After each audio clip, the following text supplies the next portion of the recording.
Sayın Cumhurbaşkanımız. Ben saf gözü senin yoluna verdim. Saygıdeğer hanımefendi. Gerekirse bu canı da veririm senin yoluna. Senden, kendime.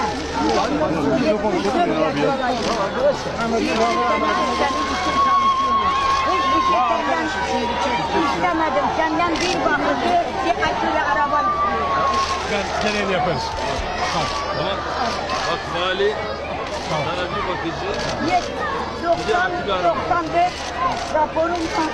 Bana bakıcı ver.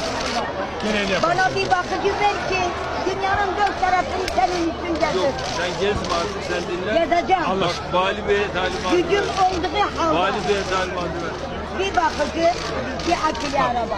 Daha ben gidip doktorları gezemiyorum. Anlaşılıyor. Anlaşılıyor. Tamam. Tanıyorsun değil mi? Tanıyoruz. Biz de annemiz. Sayın Gereğini yaparız. Cumhurbaşkanım, Sur ilçenin kadın kollarından Faaliyet de var efendim. Çok renkli. beni dinler misin?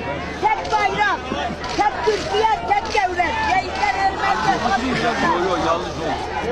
tek devlet, Tek millet, tek millet, tek bayrak, tek bayrak, tek vatan, tek vatan, tek Türkiye. devlet. Tek devlet. Tek devlet.